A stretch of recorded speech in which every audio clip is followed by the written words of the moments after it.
Friends, जब कभी मैं केक की रेसिपी शेयर करती हूँ, आप लोग की कुछ ऐसी कमेंट्स होती है जिनकी आंसर और सोल्यूशन आज के इस वीडियो में मैं लेकर के आई हूँ। पहले तो आप लोग ये कमेंट करते हो कि दीदी जब हम केक के डेकोरेशन कर रहे होते हैं इस दौरान हमारी क्रीम मेल्ट हो जाती है, ये क्यों होता है और हम क्या करें। दूसरी कमेंट ऐसी होती है कि मैम जब हम केक बेक करते हैं हमारी जो केक है ना नीचे से ना थोड़ी सी जल जाती है, ये क्यों होता है। कुछ ऐसी कमेंट्स भी होती है जहां पर लोग ये लिखते हैं कि मैम हमारी जो केक है ना अच्छे से बेक ही नहीं होती है, बीच में कच्चा ही रह जाता है। तो ये सारे कमेंट्स है जिनकी आंसर और सोल्यूशन मैं इस वीडियो में शेयर कर रही हूँ। साथ ही जब कभी मैं प्रीमिक्स से केक बनाती हूँ ना, आप लोग ये कहते हो कि मैम हम प्रीमिक्स तो बनाना चाहते हैं लेकिन हमारे पास मेजरिंग कप्स इतने सारे इंग्रेडिएंट्स नहीं है, और स्क्रैच से बनाना तो चाहते हैं लेकिन हमसे होता नहीं है, जो मेजरमेंट है उसमें कुछ ना कुछ गड़बड़ हो जाती है। हम फ्रेशर है, हमसे बेकिंग अच्छे से नहीं होती है तो हमसे गड़बड़ हो जाती है। कुछ ऐसी इजी सोल्यूशन बताओ जिससे हम केक को बेक कर सके। और हम रोज तो बेक नहीं करते हैं, अगर आप प्रीमिक्स बाहर का हमें कुछ प्रिफर करते हो तो ऐसी कोई प्रीमिक्स प्रिफर करना जिसमें छोटी पैकेट मिल जाए, क्योंकि बड़ी पैकेट हम ले तो आएंगे लेकिन पता नहीं वो बाद में फिर हमारे यूज में आएगा या नहीं। तो मैं आज आप सबको एक ऐसे प्रीमिक्स के बारे में भी बताऊंगी जो कि छोटी पैकेट में भी अवेलेबल है। साथ ही बेकिंग से रिलेटेड सारे टिप्स एंड ट्रिक शेयर करूंगी। आप क्या गलती कर रहे हो, क्यों आपकी केक बेक नहीं होता है, क्यों आपसे गड़बड़ होती है, वो सारा कुछ शेयर करूंगी। जो आप पे करके बेकिंग सीखते हो ना दोस्तों क्लासेस में, वो सारा कुछ मैं यहाँ पे फ्री में सिखाती हूँ। बस आपको करना इतना है, इस वीडियो को पूरा देखना है और फ्री में ही आप इस चैनल को सब्सक्राइब भी कर सकते हो। और अगर इस वीडियो को आप फेसबुक पे देख रहे हो तो फेसबुक पेज को भी फॉलो करके रखिए, यहाँ पर भी आपको रोज एक नई केक की रेसिपी मिलती रहती है। और अगर आपको ये रेसिपी पसंद आती है तो इस वीडियो को लाइक करें, शेयर करें ताकि और भी लोग तक हमारी वीडियो पहुंच सके। हाय एवरीवन, मैं हूँ सुनीता, आप देख रहे आपका अपना चैनल सोनीस किचन। चलिए स्टार्ट करते हैं आज की हमारी ये रेसिपी। आज मैं आपको स्टेप बाय स्टेप बताऊंगी कि केक बेकिंग करते समय आपको कौन सा स्टेप पहले करनी है, कौन सी स्टेप बाद में करनी है। तो पहली स्टेप है कि आप अवन को प्रीहीट करेंगे, लेकिन अगर आप अवन में बेक नहीं कर रहे हैं तो आप गैस को ऑन करके कोई भी एक मोटी तली वाली बर्तन ले ले, जो कि कढ़ाई भी हो सकता है, कुकर भी हो सकता है, भगोना या फिर तवा भी हो सकता है। मैंने एक मोटी तवा ली है। अब इसके ऊपर मैं एक वायर रैक रख रही हूँ। ऐसी वायर रैक आपको 20 से 30 रुपये में मार्केट में मिल जाएगी। मैंने तो बहुत पहले इसको 10 रुपये में लिया था। बहुत काम की चीज़ है, मैं कहूँगी इसे ले ले, ये बहुत काम आएगी और बहुत समय तक चलती है। लेकिन अगर आपके पास ये नहीं है तो कोई भी प्लेट या कटोरी को उल्टा करके आप रख सकते हैं। अब इस तवा को हम मीडियम फ्लेम पे गर्म होने के लिए रख देंगे और तब तक हम सेकेंड स्टेप की ओर बढ़ते हैं। सेकेंड स्टेप में हम एक केक टिन लेंगे। केक टिन ना हो तो कोई भी डब्बा, कोई भी स्टील या एल्युमिनियम की बर्तन ले ले जिसका बेस फ्लैट हो। अब इसे हमें ग्रीस करना है। ग्रीस करने के लिए ऑयल या फिर आप बटर यूज़ कर सकते हो। तो मैंने यहाँ पे सिंपली तेल लगा करके ग्रीस करी है। मैंने सनफ्लावर रिफाइंड ऑयल यूज़ किया है। अब हमें बटर पेपर चाहिए। अब बटर पेपर अगर आपके पास ना हो तो आप क्या कर सकते हैं, सिंपली कोई भी नोटबुक का प्लेन पेपर ले लीजिएगा और आपके बर्तन के साइज़ में कट कर लीजिए और थोड़े स्ट्रिप्स भी कट कर लीजिए ऐसे, जो कि हम साइड में लगाएंगे। इसको अच्छे से ऑयल से ग्रीस करके केक टिन में लगा देंगे तो आपका DIY घर पे ही बटर पेपर रेडी हो जाएगा। ये देखिए केक टिन अभी तैयार है।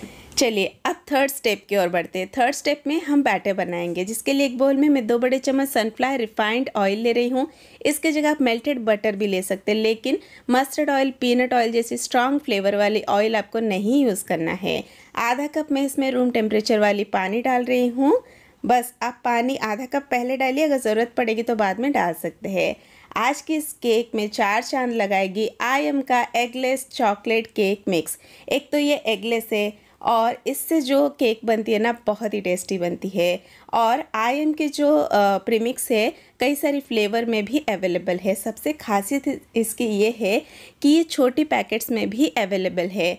जो आप लोग कमेंट करते हो ना कि दीदी बड़ी पैकेट तो हम लेके आए थे लेकिन बाद में वो यूज़ नहीं हुआ, ख़राब हो गया, तो आप ऐसे छोटी पैकेट ले सकते हैं। ये देखिए 250 ग्राम्स का पैकेट है। आप इनमें से सिर्फ एक केक बना सकते हैं। आप ट्राई करने के लिए भी इसे ले सकते हैं कि आपको केक बनाने को जम रहा है या नहीं जम रहा है, या फिर आपको एक बार बनानी है, बाद में नहीं चाहिए, बाद में अगर चाहिए होगा तो आप ख़रीद लेंगे।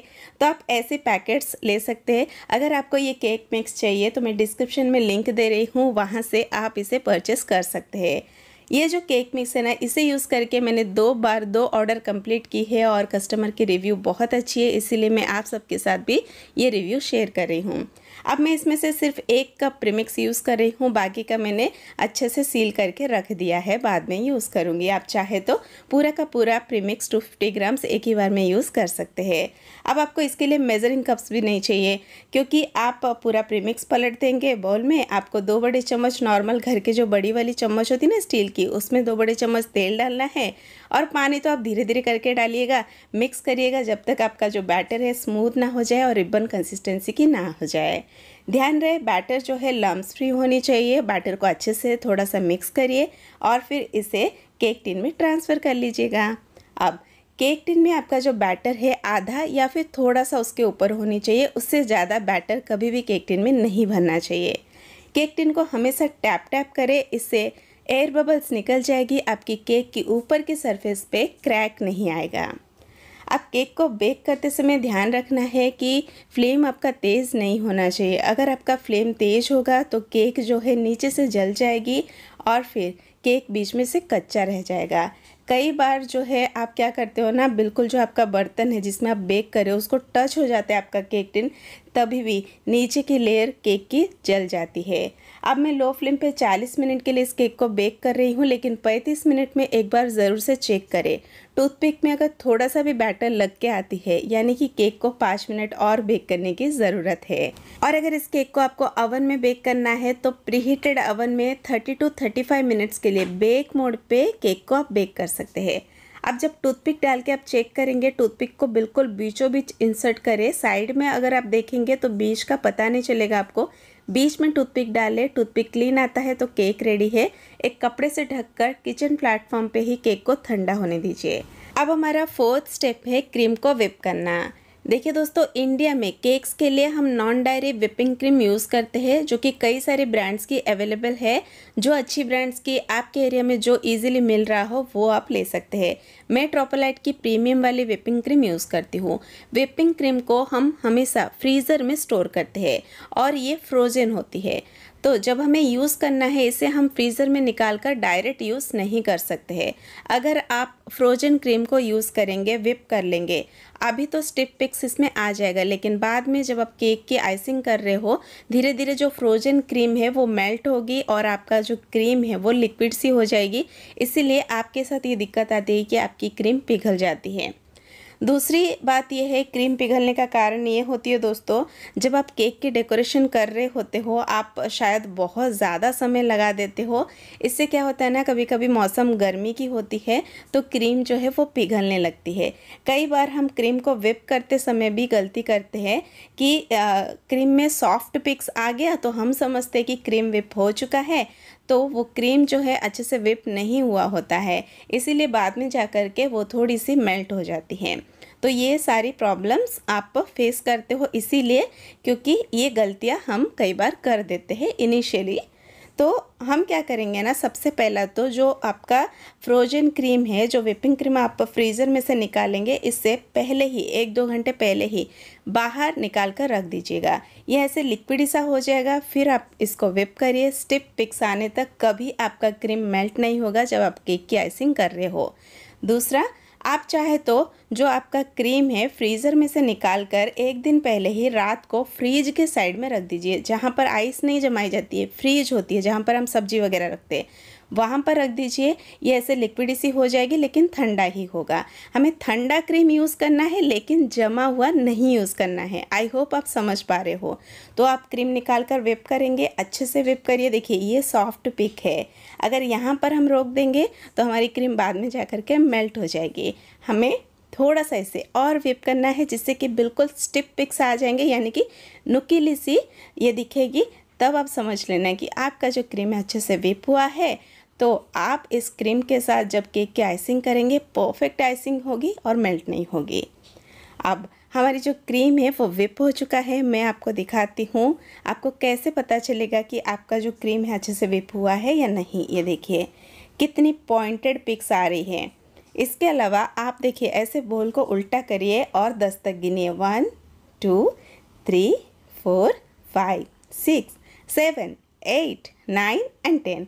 ये देखिए हमारा जो क्रीम है बिल्कुल नहीं गिरा, जैसा का तैसा ही है, यानी कि हमने क्रीम को परफेक्टली विप किया है। अब ये क्रीम को यूज़ करके मैं केक की आइसिंग करूँगी तो मेरी क्रीम आइसिंग के दौरान नहीं पिघलेगी। अगर आप बिगनर हो, इनिशियली आपको ज़्यादा समय लग रहा है केक की आइसिंग के लिए, तो आप क्या करें, आधा क्रीम निकाल करके आप काम करें और आधा क्रीम फ्रीज के साइड में रख दीजिए। और जब आपका आधा क्रीम ख़त्म हो जाएगा, फ्रीज वाली क्रीम को निकालिए, थोड़ा सा स्पैचुला से मिक्स करिए, फिर आप यूज़ कर सकते हो। ऐसे आपको क्रीम को पिघलने से बचा सकते हो। अब देख रहे दोस्तों हमारी जो केक है कितनी सॉफ्ट एंड मॉइस्ट बनी है। इसकी आप टेक्सचर देखिए कितनी शाइनी दिख रही है। ये आपको देख के ही पता चल रहा होगा केक सुपर मॉइस्ट है, सुपर सॉफ्ट है। अब क्योंकि मैं केक छोटी बनाई हूँ, क्योंकि आजकल आप लोग के साथ केक रेसिपी शेयर करने के चक्कर में डेली केक बना रहे हैं हम, और डेली घर पे खा रहे हैं, लोगों को बांट रहे हैं, तो मैं छोटी ही बनाई हूँ। तो मैं 2 लेयर्स में केक को कट कर रही हूँ। आप चाहे तो इसी केक को 3 लेयर में भी कट कर सकते, लेकिन क्यों घर पे ही खाना है तो ज़्यादा मैं क्रीम क्यों वेस्ट करूँ। अब यहाँ पे देखिए पतली सी लेयर मैंने ऊपर से हटा दिया है ताकि केक को मैं अच्छे से मॉइस्ट कर सकूँ। अब मैंने एक बेस बोर्ड रखी है टर्न टेबल के ऊपर और थोड़ी सी क्रीम लगा ली है। अब इसके ऊपर केक की जो सबसे ऊपर वाली लेयर है उसे मैंने उल्टा करके रखा है। आज मैं शुगर सिरप से ही केक को मॉइस्ट कर रही हूँ। इसके बाद क्रीम की एक लेयर अप्लाई करेंगे।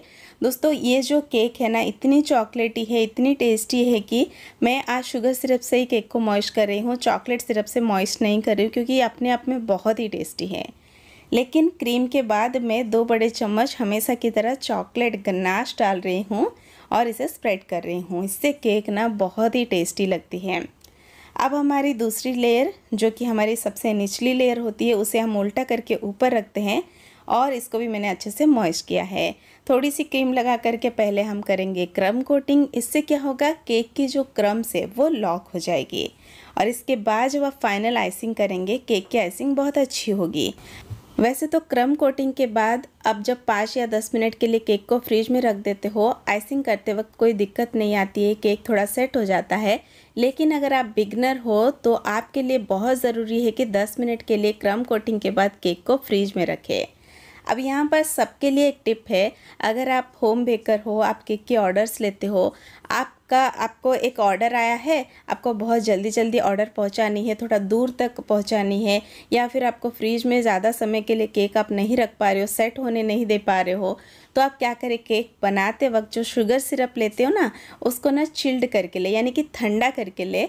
तो आपको ना अगर ज़्यादा समय नहीं मिल रहा है केक को फ्रिज में रखने के लिए, तो भी आपका जो केक है वो स्टेबल रहेगा, ठंडा रहेगा, जल्दी आपकी जो क्रीम है वो नहीं पिघलेगी। अब यहाँ पर देखिए केक की आइसिंग हो चुकी है। जो पैलेट नाइफ़ आप टॉप पे घुमाएंगे ना दोस्तों, हर बार ही आपको क्या करना है ना, ऐसे घुमाने के बाद आपको क्लीन करना है, देन फिर दोबारा पैलेट नाइफ़ को टॉप पे घुमानी है। मैंने यहाँ पर जो केक कोम यूज़ करी है, ये केक कोम कैसे घर पे आप बना सकते हैं मैंने कल की वीडियो में शेयर करी है।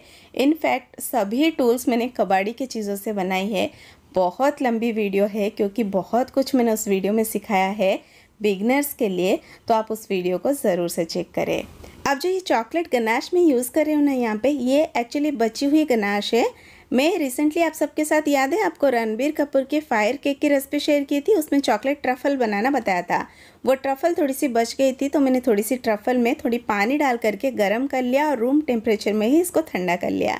अब ये पोरिंग कंसिस्टेंसी की गनाश रेडी हो गई, जिसको मैं केक में यूज़ कर रही हूँ। और देखिए कितनी मिरर ग्लेज गनाश है, आपको दिख रहा होगा, कुछ प्रतिबिंब इसके ऊपर दिख रहे हैं, और मैं जब काम कर रही हूँ ना हाथ की मूवमेंट भी इसके ऊपर दिख रही है। अब यहाँ पर मैंने थोड़ी सी व्हिपिंग क्रीम को हल्का सॉफ्ट करके ले लिया है। कुछ नहीं करना है आपको, थोड़ी सी एक आध ड्रॉप पानी डाल दीजिए, थोड़ा सा मिक्स कर लेना, सॉफ्ट हो जाएगी। फिर एक पाइपिंग बैग में लेकर के एक छोटी सी छेद करिए और ऐसे लाइंस बना लीजिए। ये एक बहुत ही सुंदर डिज़ाइन दिखता है। और ये गनाश की डिटेल रेसिपी चाहिए तो कमेंट करना दोस्तों। सिंपली 2 इंग्रेडिएंट से बनाती हूँ, बहुत ही अच्छी गनाश बनती है, बस टेक्निक पता होनी चाहिए। चलिए अब हम एक रोज़ बनाएंगे, जिसके लिए मैंने यहाँ पर पाइपिंग बैग में क्रीम के साथ R11 रोज़ नोज़ल ले लिया है, एक रोज़ नेल लिया है। अब सबसे पहले तो हमें हिप ऑफ क्रीम लेकर के एक बेस बनानी है ऐसे, फिर इसके ऊपर आएगा हमारा दूसरा बेस, ये देखिए ऐसे। अब आपको एक टर्न घुमानी है, ये देखिए ऐसे। अब आपको हाफ सर्कल ऐसे करते जाना है, जहाँ पर एंड होगा वहाँ से आप फिर से शुरू करेंगे और नीचे तक ले जाएंगे आपका हाफ सर्कल। और दोस्तों ध्यान रहे, जब आप रोज़ ऐसी फ्लावर वगैरह बनाते हो, फ्रेशली विप किया हुआ क्रीम आपको चाहिए। पहले का बचा हुआ क्रीम वगैरह कभी यूज़ ना करें, अच्छी फ्लावर नहीं बनेगी। तो यहाँ पर आप देख रहे कितनी सुंदर रोज़ फ्लावर बन गई है, ऐसा लग रहा है जैसे मतलब रियल है। अब इसको हम करेंगे कलर, जिसके लिए मैंने यहाँ पर ब्लॉसम का रेड डस्ट कलर लिया है। ये बहुत ज़्यादा ऐसे मरूनिस रेड नहीं है, मतलब फीकी जो रेड वाली होती है ना वो है, और वेलवेटी है ये डस्ट। थोड़ा सा दूर लेकर के मैं स्प्रे करी हूँ ताकि मेरी जो मोबाइल की कैमरा है उसके ऊपर ना आए। और देखिए अब मैंने केक को निकाल लिया है और इसके ऊपर थोड़ी सी क्रीम लगाएंगे ताकि ये फिसले ना, और फिर कैंची से उठा करके हम रोज़ को प्लेस कर देंगे केक के ऊपर। यहाँ पर देखिए मेरे पास थी कुछ गोल्डन फॉक्स बॉल, जिसको मैंने प्लेस कर दिया है, और एक वाइट चॉकलेट से बना हुआ हार्ट थी। इसके ऊपर मैंने लिक्विड कलर से ही थोड़ा सा कलरिंग किया था। और ऐसे छोटे छोटे चॉकलेट्स जो कि मैं पहले से बना करके रखती हूँ एयरटाइट कंटेनर में बंद करके, जो कि केक बनाते वक्त तुरंत ही मैं इसको यूज़ कर सकूँ, मेरा टाइम भी वेस्ट ना हो, और इससे केक की लुक एकदम से चेंज हो जाती है, बहुत अच्छी आती है। तो ऐसे कुछ गोल्डन फॉक्स बॉल्स और चॉकलेट के साथ मैंने इस केक को कंप्लीट किया। और आप बताना आपको ये केक की लुक कैसी लग रही है, और ये रेसिपी आपको कैसी लगी। ये वीडियो से अगर आपने कुछ भी सीखा हो ना दोस्तों, प्लीज़ इस वीडियो को लाइक करना और कमेंट में अपना फीडबैक देना बिल्कुल भी मत भूलना। इस वीडियो को शेयर करो उन लोगों के साथ जिनको बेकिंग पसंद है, या फिर अपने फ्रेंड्स और फैमिली में कोई है जिनको केक बनाना सीखना हो। और दोस्तों अगर फेसबुक पे इस वीडियो को आप देख रहे हो तो इस पेज को ज़रूर से फॉलो करना। इस केक की वेट थी 663 ग्राम्स। एक कप प्रीमिक्स से बहुत ही अच्छी वेट भी आई थी, क्योंकि ये केक घर के लिए ही है तो मैं यहाँ पे प्राइस क्या ही बताऊँ। लेकिन यहाँ पे एक चीज़ है दोस्तों, आप लोग को सीखना था केक के ऊपर लिखते कैसे हैं। तो देखिए आज मैं ये भी करके आपको दिखा रही हूँ। थोड़ी बड़ी अक्षर में मैंने लिख दी ताकि आप लोग को अच्छे से दिखा सकूँ। लेकिन अगर केक छोटी हो तो आप छोटे छोटे अक्षर से लिखिए, अगर केक बड़ी हो तो बड़े अक्षर से लिखिए, इतना ध्यान रखना है आपको। और पहले आप प्लेट के ऊपर प्रैक्टिस कर लीजिए, फिर केक के ऊपर करिएगा, नहीं तो पूरी केक की लुक ख़राब हो जाएगी। आजकल तो टॉपर्स मिल जाते हैं, आप टॉपर्स इजीली प्लेस कर सकते हो अगर आपको लिखना नहीं होता है तो इस तरीके से केक हमारी बन चुकी है। चलिए अब इस केक को काटते हैं। एक टाइम था दोस्तों मैंने कभी केक नहीं काटे थे, ना आज तक मेरी कभी बर्थडे सेलिब्रेशन हुई है, लेकिन आज जब मैं केक बना रही हूँ मैं रोज़ एक केक कट करती हूँ। देखिए समय समय की बात है। अब इस केक को टेस्ट करने की बारी, देखकर तो बहुत ही डिलीशियस लग रहा है। चलिए मैं इसको खाती हूँ पहले। दोस्तों सच में बहुत ही अच्छी टेस्ट है इसकी, आप भी ज़रूर ट्राई करना। और हाँ, ये प्रीमिक्स की लिंक जो है मैं डिस्क्रिप्शन में दे रही हूँ, याद से आप इसे परचेस करना और ट्राई करना। आज के लिए इतना ही, bye bye and take care. Thanks.